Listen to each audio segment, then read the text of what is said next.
Hello, everyone, and welcome to our lesson, to our live lesson today. Let's see. Today we are talking about the dangers of translation. The dangers of translation. I hope everyone's having a nice Saturday. And welcome to our lesson. So I'm going to start. The dangers of translation. I should play some ominous music for you guys. Because this is how I feel about translation, but that's okay. I would like to let you know to welcome you today, and please, if you're in the comments, please write your name, where you're from. Hi. So tell us about yourself, where you're writing, where you're joining us from today, and just say hi. Welcome, everyone. Hello, Pearl. Hello, Ioana. Hello, Marco. Yeah, just let us know what is your name and where are you writing from, because today we have an exciting lesson, I think. I think it's very useful for most of us because we all struggled with translation. So I think getting to expose the dangers of translation will be very useful for most of us. And I will ask you some questions. Hi, Ioana. Very nice. From India, Romania, Brazil. Wonderful. Marco, wonderful. Thank you very much for joining us today. Everyone, I hope your Saturday is wonderful. I hope you're having a great weekend so far. Okay, so I'm going to start. Are you guys ready? Is everyone ready? Excited? I'm assuming yes. So I'm just going to start. So why do I say the dangers of translation and I have this ominous crazy face? It's because translation has some problems. Okay, so I will talk to you about how we began to use translation as a method for language learning. In the field of language learning or language acquisition, there is this method called the grammar translation method. And it started when people were trying to translate all text into Greek and Latin, or from Greek and Latin into different languages. And it was primarily used to translate text. That's very, very important because that was its purpose and that's what it worked for the best. However, because of that, it's been used so much to translate all text that it started being used everywhere by everyone. Basically, almost all the schools have used this method, and it's literally translating sentences from one language into the other, and everyone uses it. We've used it when I learned English when I was younger. Everyone uses this method. Most books use it, so we are very, very, very exposed to this method, and I think most of us know it very well. So I want to ask you, before we start, welcome again. If you're just joining us, thank you very much for joining our lesson, and please tell us, do you use translation?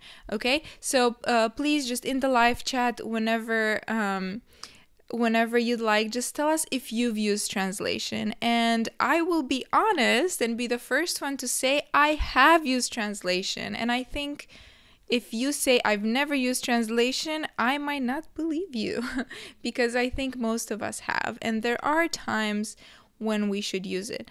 So let's talk about why we do this, okay? First and foremost, like I said, we are used to it. So we've been exposed to it many times.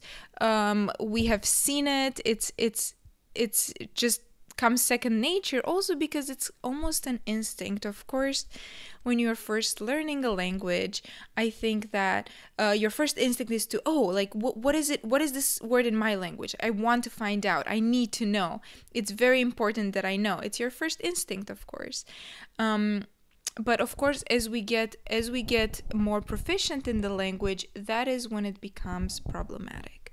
And I would like you to know to let us know if you've ever used translation and why you've used it. This is very interesting to me because we all have different reasons. I've just mentioned a few here, but there's so many more reasons why we use translation when we try to express ourselves in a different language. Another one I said is when we quickly want to say a word in a language and we don't really know it, we quickly look it up and then we just say that word. And that makes it easy. So it's much easier than having that knowledge of the world inside our minds, our brains, okay? And I think as we get more proficient in the language, if we have a lack of knowledge in a specific area, or we don't know a word, that's when we fall on translation. If we don't have confidence, and I experience this a lot with some of my students, if they don't have the confidence in expressing themselves in English, for example, then again people fall on translation and they try to translate. And this is when it really hurts our progress, and I will talk about that in a second. Welcome, Cynthia. Welcome from Brazil. Thank you again for joining us. Again, please let us know why do you use translation if you translate, and how do you do it? When do you do it? Because there are times when I think translation is, of course, very, very used, and it's okay. So let's talk about when it's okay, because I do think that translation is sometimes okay. For example, I think even Pearl was mentioning any new language learner. Yes, when you first learn a language, when you have absolutely no frame of reference to that language, of course you're going to use translation. You want to know what this word is and what this other word is, and it helps you make connections with the language. So let's put it that way. So I think then if you're just starting, it's okay. Now, because I'm hoping that after today's lesson, you will look and say, translation is bad. I'm going to try to use it less. That's my goal today. I'm not here to tell you stop it completely, because I'm aware that it is difficult. And especially if you've been doing it for a long time, it's a habit that we're doing, and it's normal for it to be difficult to break. Okay? So just try to use it less. That's my goal today. If you can. If you can stop, perfect. Are you guys ready? Again, thank you very much for joining. If you have any questions, please write them in the chat. I would also like to ask you, again, just at any time, if you can write, why do you translate and when do you use translations? Because I think it's important for all of us to see that we all rely a little bit on translations, and we all have we're maybe using them at different times. So I think it would be useful if you mentioned that. So are you guys ready for the first danger or problem with translation? This is the most important, I think, by far. I think they're all important, but this one's, of course, it's important. We learn languages for the purpose of communicating. Not like translating text or anything, but if we try to speak in a language, it's a problem when people do not understand you. And I have seen this a lot when people, many times, when they translate word for word. And language is more than words, okay? Language is syntax, it's sentence structure, it's context, it's idioms, it's culture. So it's not just words put together. That's not what a language is. So when you are trying to learn a language, you have to be mindful of all of those things and how they fit in the new language. Okay? So it's it's definitely more than that. And if you translate word for word, at that point, you're not even speaking English, even though you're using English words. And I've had some experience with this, with students writing to me, or people that I've worked with writing to me using a translator, translating their language into English, and it doesn't sound like English. Okay, so that's the main problem, of course, because you want people to understand you when you speak. You don't want them not to understand you. Hi, Ricardo. Hello from Venezuela. Thank you for joining us. Again, if you guys are just joining us today, welcome. Thank you for joining. And also tell us, why do you translate and when do you use translations? Okay. So we were talking about a big danger of translation is people not being able to understand you at times. That is a big problem. It's a big danger. But we have more. So I'm going to move on to the second one. This one's kind of connected because it doesn't sound natural, okay? We did another live lesson on fluency and tips to improve your fluency. And there we were talking that fluency, the goal of being fluent in a language, is to think in that language and express yourself in that language. So if your goal with a language is to communicate in English and think in English, translation is the exact opposite. Meaning that when you have to translate something in your language, you have to take yourself from the mindset of English and go back into your language. So you're stopping yourself. You're literally stopping yourself from thinking in English and going into your own language.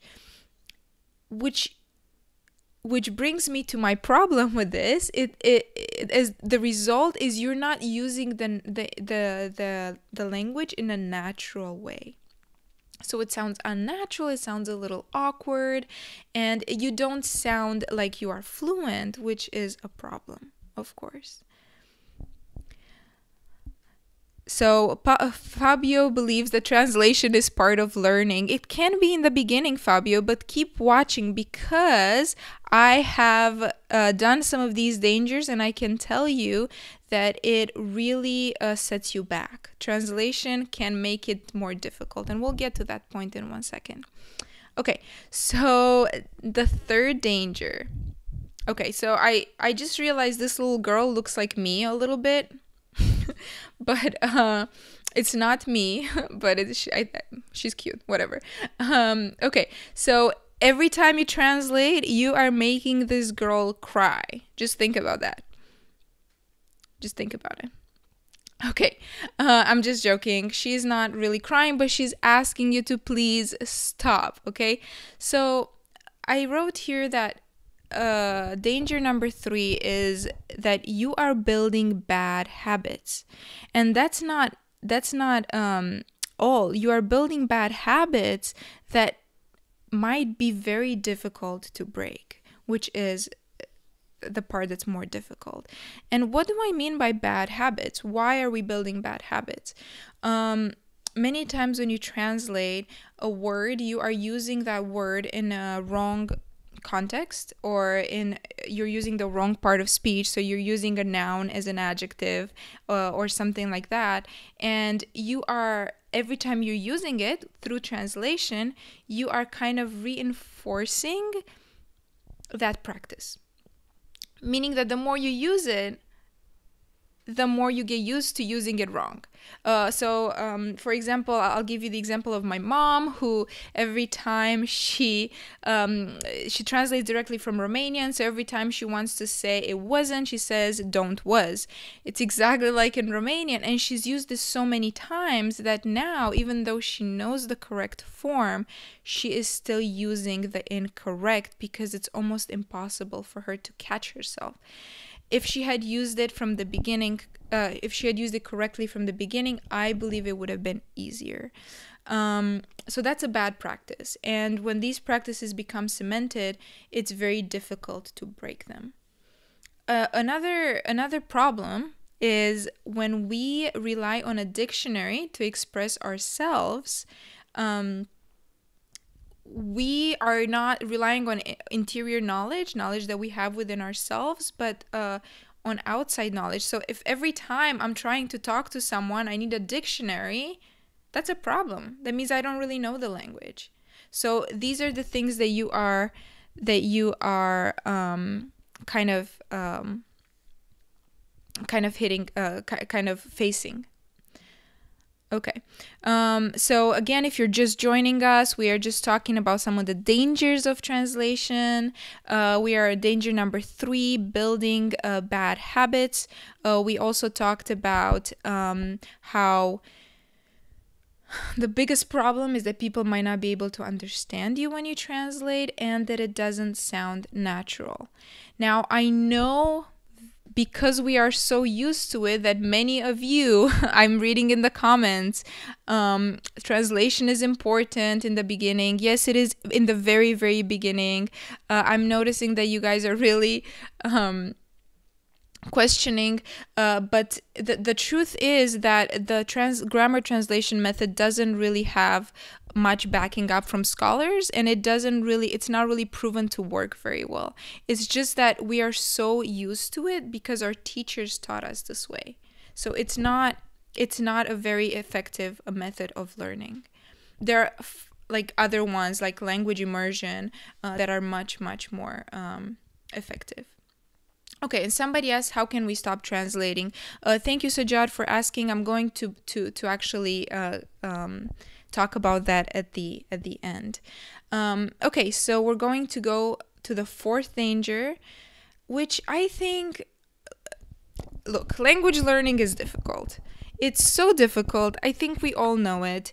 We do not need to make it more difficult. But when you're translating, you literally are making it more difficult on yourself. Look at this picture. This girl is doing like all these equations. She's thinking about it. That's kind of what your brain is doing when you're translating, because your brain is in overdrive. Meaning it has to go from your language to English to your language, from your language to English, and English to your, and back and forth, all while you're trying to have a normal conversation with someone. You are making it so difficult on yourself when you're trying to use translation. And the problem with this is you're more likely to make mistakes because the brain is having a hard time. And for example, this always happens to me when I go to Romania, to my country, my native country, and I spend some time with my family, and I always speak Romanian, and my husband is with me and I speak English. So then sometimes I'll just switch. I'll switch and I'll start talking to him in Romanian, and I start speaking to them in English, and then I'm like, oh, wait. Because your brain is in overdrive. It's trying to figure out what language you're speaking. So you're going to make mistakes.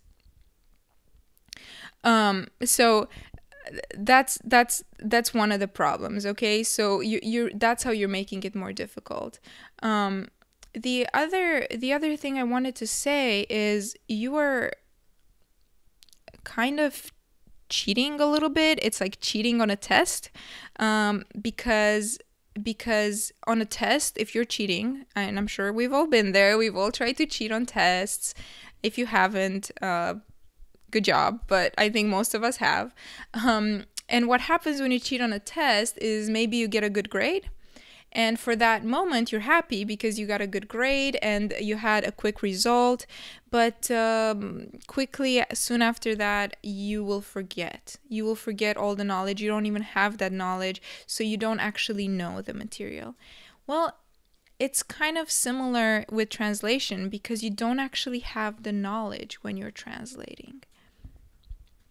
Okay, I'm going to move on to the next danger in 1 second, but I just wanted to again thank you for whoever just joined us. If you're just joining us, let us know where you're coming from, where are you writing to us from today, and if you use translation, how do you feel about translating, and when do you translate? Okay, it's very interesting for me to know. Okay, so we just talked about the first 4 dangers, and I'm going to move on to the last one. There's there's more, but I think these were the most useful ones. It's a quick fix.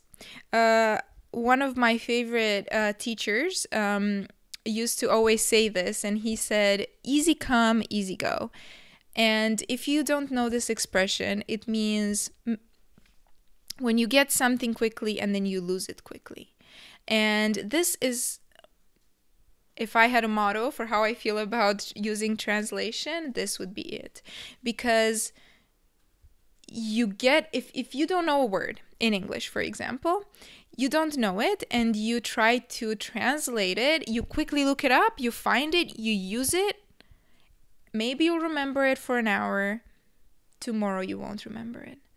And that's how quickly we forget. And this has happened to me. I'm sure it's happened to you too, when you just forget the word. And it's just not, you're not using the word, so it's just not, it's not very effective to do that. Welcome, Kamlesh. I hope I'm saying it right. Okay, so we were talking about this, the fifth danger, which is this easy come, easy go kind of method, which is not very effective, and you won't remember the word in the future. So you have to keep going and keep using and keep translating, and you don't have that knowledge in your mind. The other thing that is actually pretty important for me as a teacher is when I want to every time I'm doing an exercise with my students, or every time I'm asking students to participate, it's because there's a skill that they're building or they're practicing. Well, when you're using translation to express yourself, you're not actually practicing any skill. You're just, what you are is you're just a dictionary. You're just looking up a word and then putting it in and using it in another language. So you're not building any skills in that language. So again, my purpose today is to tell you that translation is not effective if you're trying to communicate and be fluent in English.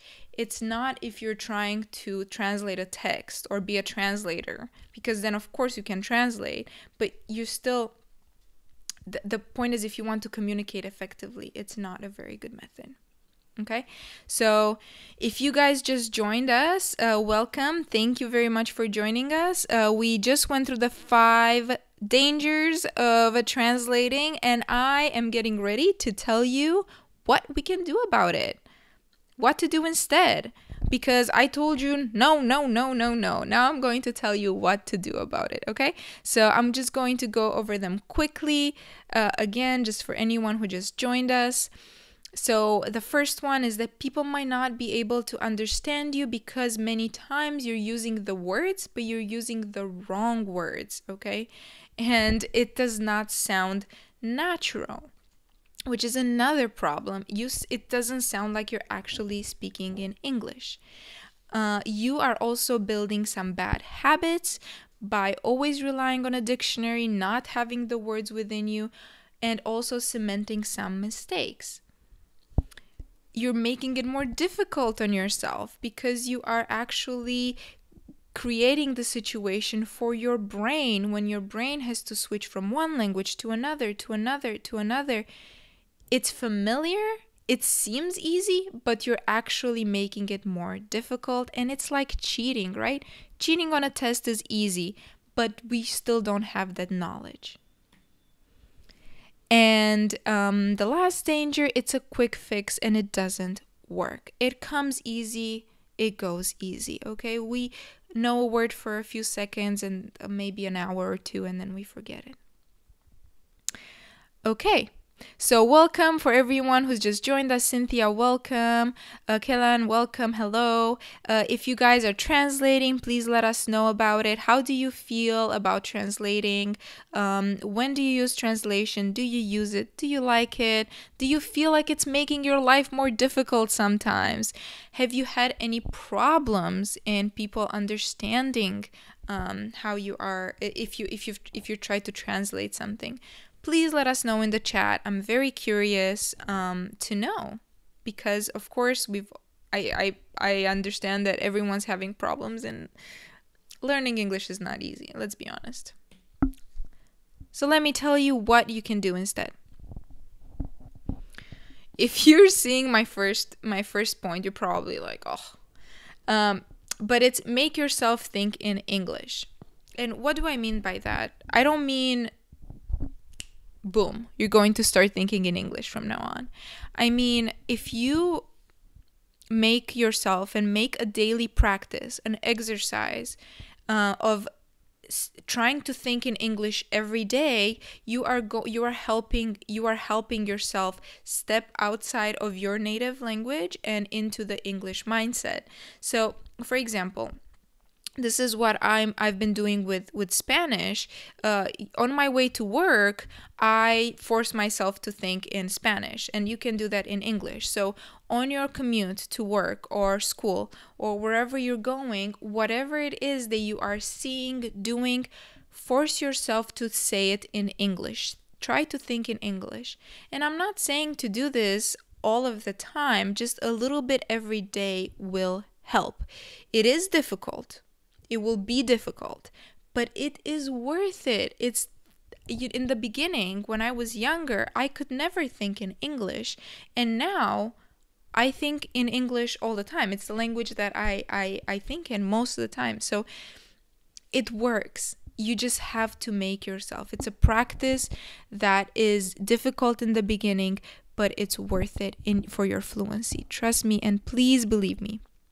Okay, the second one is surround yourself with the language. Now, I've made a video about how I became fluent in English, and it had everything to do with surrounding myself with the language. And this means that you have to, or should try to read, listen, watch English, everything. Just try to absorb as much English as possible. Okay, just try to do it. Please, if you are trying to use to listen and read and speak and hear English, make sure that you're listening or you're watching and reading more current literature, because, for example, if you're reading Shakespeare, that is going to be a little bit more difficult. It's not going to help you sound natural either. So just keep in mind that it should be current. But surround yourself with the language. This is something I always say. Please believe me that it's not a problem to make mistakes. I believe some people translate because they don't want to make mistakes. They want to say a specific word and they want to make sure that it's correct, and they're afraid to make that mistake. And I'm here to tell you, don't be afraid. So many people are learning English. Everyone understands. English is a world language, and everyone understands if you're going to make a mistake. If they don't understand you, the thing to do is to rephrase. And actually, this is a question that I always get, that I see people, English language learners, seem to be frustrated sometimes, and they say, when I speak English, I get upset that somebody doesn't understand me. Do you go through this problem? If you do, let us know. Have you ever had a situation where somebody did not understand you? Because I'm sure you did, and I'm sure a lot of us did. And if you did, the thing to do is to rephrase what you were trying to say. It might seem frustrating, but it shouldn't. And let me tell you why. It shouldn't be frustrating, because you are actually helping yourself. By rephrasing something, you're using different words, different vocabulary, different grammar. So you're actually strengthening your skills. So it's actually a really helpful exercise for your language. When I was teaching writing, one of the most difficult but most rewarding exercises for my students was paraphrasing, which means to say the same thing in different words. And it was very difficult, but it was very useful. One of the most useful exercises you can do for your writing, because it has so many benefits, okay? So if somebody is asking you, excuse me, I didn't understand, use it as an opportunity to express yourself. Use it as an opportunity to try again and to just better your language learning, and you will improve. I promise. And describe is the same way. If you don't know the exact word that you're trying to say, please don't translate. Just describe what it looks like. People are going to guess eventually. It might be a little difficult, but eventually they will. So, Saku asks, what does easy come, easy go mean? Saku, easy come, easy go means when you see a word and you're translating it really quickly, you will forget that word very quickly. If you're not using it, if you just used it for translation. Yeah, so it does make a lot of confusion. You are right, Marco. So it can be very confusing. So these are my tips on what to do. I know they may seem difficult. They're actually not, because you can start small. And if you feel like you really, really need to translate from time to time, I think it's okay, as long as you're aware that translation is not a very helpful process in your fluency. If you're aware of the dangers, I think it's fine. Just try to do it less. So, because I know you're not going to just stop, because I've been there. It's like I said, it's instinct. But try to do it less, because if you do it less and you focus more on thinking in English, surrounding yourself in English, making mistakes in English, rephrasing, all of these things are going to help you reach your language goals. I promise they will, because they helped me, and I've studied how to study languages, and it truly helps when we try to use the language instead of translating. So that is it. I hope you guys enjoyed our lesson today. If you did, I would like to ask you for a favor, and please share our video if you think that this will be useful for someone else, or if you liked it. I think it's useful. I never had anyone tell me don't use translation when I was younger, and I spent too many years just translating, and it actually slowed my progress down. So now I know, so I'm letting you know, because I want you guys to succeed. And yeah, thank you so much for joining us. I hope you have a wonderful rest of your Saturday. Thank you again, and that's it. I will see you guys next time. Bye.